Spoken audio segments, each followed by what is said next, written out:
আসসালামু আলাইকুম রহমতুল্লাহি ওবারাকাতু। আপনারা দেখছেন মফিদি মিডিয়া, সাথে আছি আমি মনসুরুল হক মফিদি।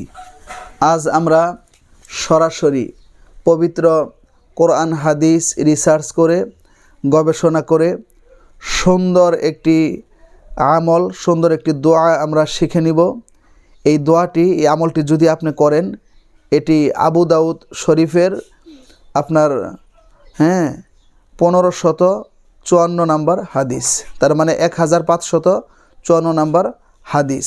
ঠিক আছে, এই আমলটি যদি আপনি করেন, এই দোয়াটি যদি আপনি নিয়মিত পাঠ করেন, ইনশাল্লাহ কীভাবে পাঠ করতে হবে, কখন পাঠ করতে হবে, সেটি আমি আপনাদেরকে শিখিয়ে দিব, জানিয়ে দিব, বুঝিয়ে দিব।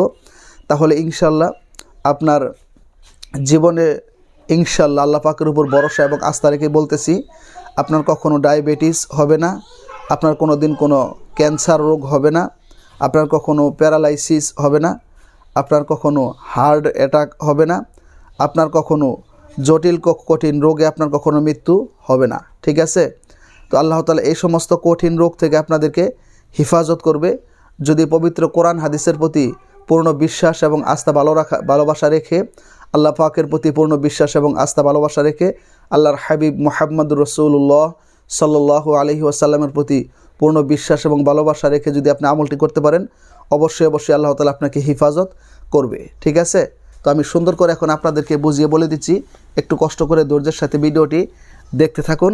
সেটি হচ্ছে, এই আমলটি আপনি কখন করবেন, কিভাবে করবেন, এটি হচ্ছে মূলত জানার বিষয়। এই আমলটি আপনাকে করতে হবে প্রত্যেক নামাজের পরে। এখন নামাজের পরে দুইটা সিস্টেম আছে। একটা হলো আপনি প্রত্যেক ওয়াক্তের নামাজের ফরজ নামাজ যে রয়েছে, সেই ফরজ নামাজের পরও আপনি দোয়াটি পাঠ করতে পারেন, কিংবা ফরজ সুন্নত অন্য নামাজ যেগুলো আছে সেগুলা শেষ করার পরও আপনি দোয়াটি পাঠ করতে পারেন, কোনো সমস্যা নেই। ঠিক আছে, তো আপনি প্রত্যেক নামাজের পরে, অর্থাৎ ফজর, জোহর, আসর, মাগরিব, এশা, ঠিক আছে, 5 ওয়াক্ত সলাতের পরে, নামাজের পরে এই দোয়াটিকে আপনি বেশি না, মাত্র 3 বার করে পাঠ করবেন। এই দোয়াটিকে মাত্র আপনারা 3 বার করে পাঠ করবেন। ঠিক আছে, 3 বার করে যদি ইনশাল্লাহ আপনি পাঠ করতে পারেন, আমি আবারও বলছি, এটা আবু দাউদ শরীফের 1554 নাম্বার হাদিস। আপনার যত জটিল কঠিন যত রোগ আছে, যেরকম diabetes, cancer, paralysis, heart attack, stroke, অন্ধ হওয়া, এই ধরনের যে সমস্ত কঠিন রোগ আছে, সেই সমস্ত কঠিন রোগ থেকে আল্লাহ তাআলা আপনাকে হেফাজত করবে, আপনার হবে না।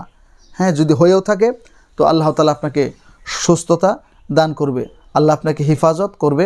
এই হাদিসের অনেক পরীক্ষিত ফলাফল রয়েছে। আপনি একটু কষ্ট করে যদি ধৈর্যের সাথে আমলটি করতে পারেন। তারপরেও বলছি, যদি ভিডিওটি বুঝতে কোনো সমস্যা হয়, অথবা যে কোনো বিষয় শিখতে, জানতে, বুঝতে, যে কোনো বিষয়ের তদবির করাতে, যে কোনো বিষয়ের কাজ করাতে, সরাসরি পবিত্র কোরআনুল কারীম থেকে, কোরআনের বাহিরে আমি কোনো কাজ করি না, করার জন্য চেষ্টা করি না, কোরআন থেকে যে কোনো বিষয়ের কাজ করায় নিতে আপনি আমার সাথে সরাসরি মোবাইল ফোনে কিংবা ইমোতে হোয়াটসঅ্যাপে যুক্ত হয়ে মনের কথাটা জানাতে পারেন। ইউটিউব চ্যানেল মফিদি মিডিয়া এবং ফেসবুক পেজ মফিদি মিডিয়া, এইটার সকল ভিডিওতে আমার ফোন নাম্বার দেওয়া আছে ইনশাল্লাহ। ঠিক আছে, তো আমার মোবাইল নাম্বারটা আপনাদেরকে একটু মুখেও বলে দিচ্ছি, 01725357513। ঠিক আছে, আমার এই একটি মাত্র নাম্বার, আর দ্বিতীয় কোনো নাম্বার নেই।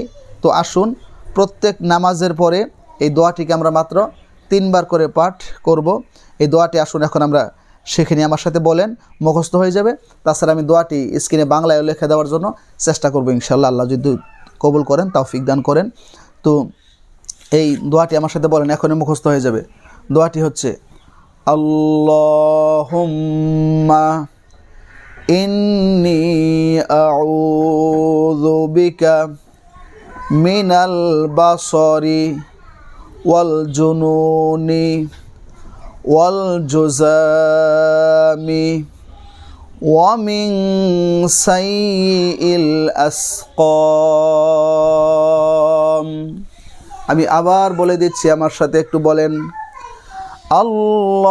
আল্লাহুম্মা ইন্নী আউযু বিকা মিনাল বাসরি ওয়াল জুনুনি ওয়াল জুজামি ওয়া মিন সাইয়িল আসকাম। আবার বলছি, একটু কষ্ট করে আমার সাথে বলেন, উচ্চারণের সমস্যা থাকলে ঠিক হবে, মুখস্থ করাটা আপনার জন্য সহজ হবে। আল্লাহুম্মা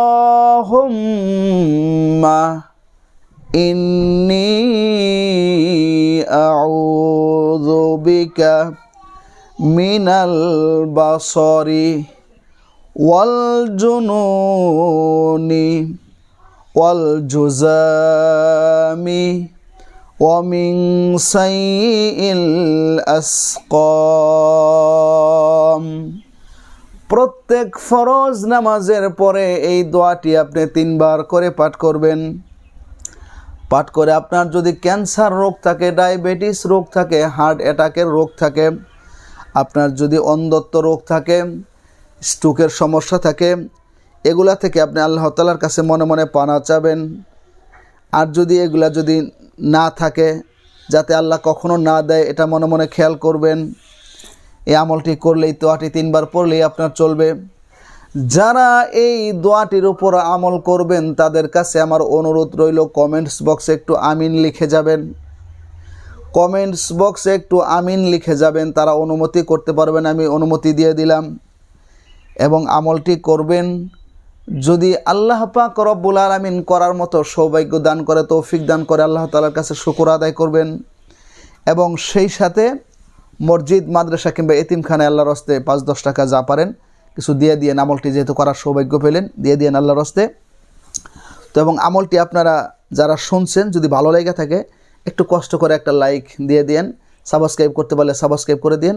এবং বিশ্বের যে কোনো প্রান্ত থেকে যে কোনো বিষয় শিখতে, জানতে, বুঝতে, যে কোনো বিষয়ের তদবির করাতে, যে কোনো বিষয়ের কাজ করাতে ভাই হিসাবে এবং বন্ধু হিসাবে সরাসরি আমার সাথে মোবাইল ফোনে কিংবা ইমোতে, হোয়াটসঅ্যাপে যুক্ত হয়ে মনের কথাটা জানাতে পারেন। ইউটিউব চ্যানেল মফিদি মিডিয়ার প্রত্যেকটা ভিডিওতে আমার ফোন নাম্বার দেওয়া আছে। তো আজকের মতো এই পর্যন্তই। আল্লাহ তাআলা আপনাদেরকে আমলটি করার মতো সৌভাগ্য দান করুক।